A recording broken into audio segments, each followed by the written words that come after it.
चलिए आज question number 13वां देखेंगे।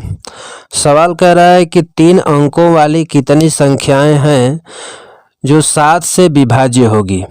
यानी हमको ऐसी संख्या बताना है जो 3 अंक की हो और वो 7 से विभाज्य हो।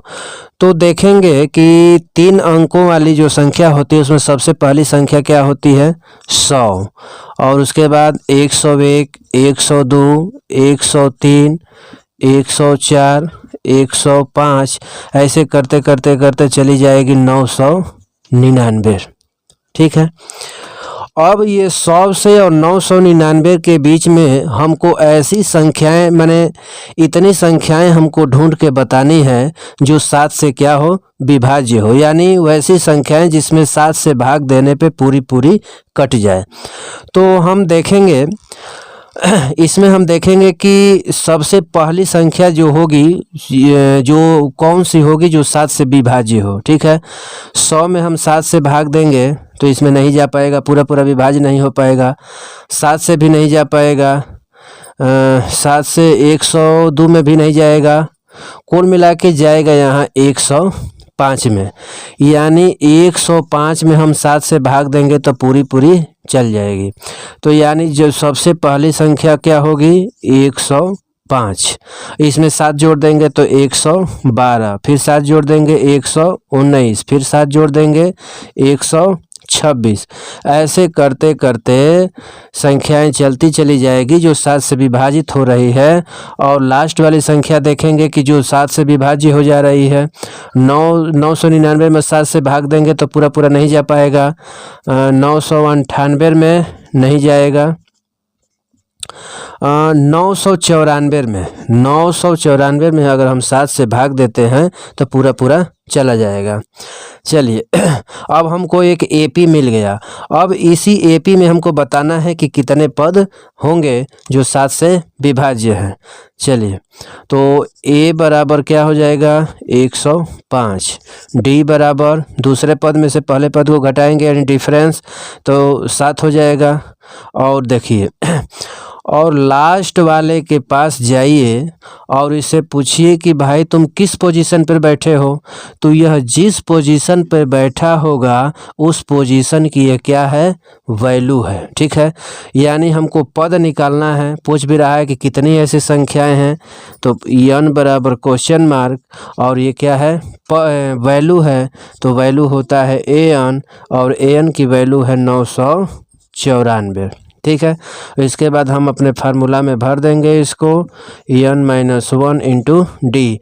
an का मान क्या आ गया 994, a का मान है 105 प्लस n-1 इंटू और d का मान है 7। तो 994 इसको इधर भेजेंगे तो माइनस हो जाएगा बराबर n-1 इंटू 7। अब 14 में से 9 गया 5 गया 9, 8 में से 0 गया 8 और ये 8 बराबर n-1 इंटू 7। 7 इधर जो 7 है वो गुणा में इधर आएगा तो भाग में हो जाएगा, तो 889/7 और n-1। देखिए इसे हम भाग देंगे 7 एकम 7, 7 दूना के 14, 7 सत्ते 49, तो 127 बराबर n-1।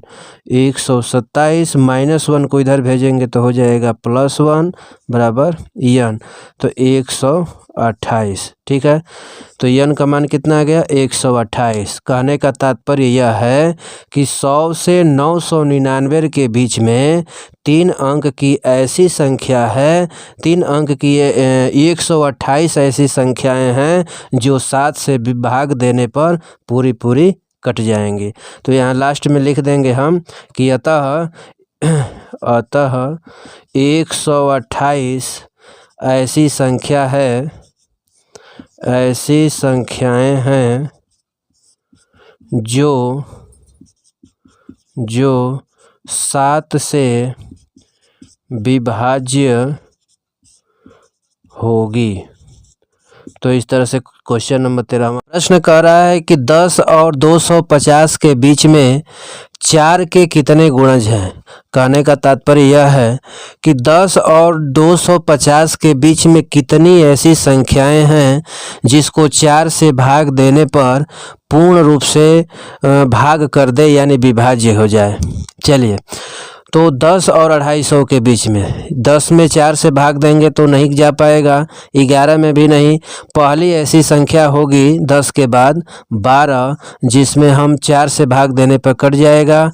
तो 12, इसमें 4 जोड़ेंगे तो 16, फिर 4 जोड़ेंगे 20, फिर 4 जोड़ देंगे 24। ऐसे करते करते चली जाएगी और अंत में देखिए 250 में 4 से भाग देंगे तो नहीं कट पाएगा। 248 10 और 250 के बीच में सबसे छोटी संख्या आएगी 12, जिसको 4 से भाग कर सकते हैं। इसके बाद में सबसे बड़ी संख्या होगी 250 के पहले 248, जिसमें 4 से भाग देने पर कट जाएगा। अब हमको बताना है कि यह टोटल कितनी संख्याएं होंगी। ठीक है, तो चलिए ए बराबर दिया है 12, डी बराबर हो जाएगा 4, एन और एन ये निकालना है। तो मैं अभी बताया हूँ पिछले सवाल में। अब लास्ट वाले अंक के पास चले जाइए, इससे पूछिए कि तुम किस पोजीशन पर बैठे हो।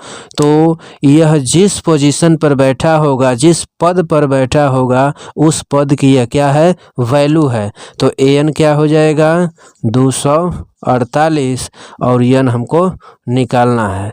तो फार्मूला होता है एन बराबर A plus N minus 1 into D. N बराबर है 248 बराबर ए का मान है 12 plus N minus 1 into D का मान 4। चलिए, तो 248 12 इधर भेजेंगे तो माइनस 12 हो जाएगा बराबर एन माइनस 1 इंटू 4। अब 248 में से 12 घटा दीजिए, 8 में से 2 गया 6, 4 में से 1 गया 3 और ये 2। देखिए अब 4 गुणा में है, इधर भेजेंगे तो आ जाएगा बटे में, तो एन माइनस 1। अब इसको भाग देंगे, भाग करेंगे 4 5 20, 3 और 4 9 36, तो 59 यानी 59 बराबर एन माइनस 1। माइनस 1 को इधर भेजेंगे तो हो जाएगा 60 एन। यानी 10 और 250 यानी 250 के बीच में 60 ऐसी संख्याएं मिलेंगी जिसको 4 से भाग देने पर पूरा कट जाए यानी विभाज्य हो जाए। तो इस तरह से क्वेश्चन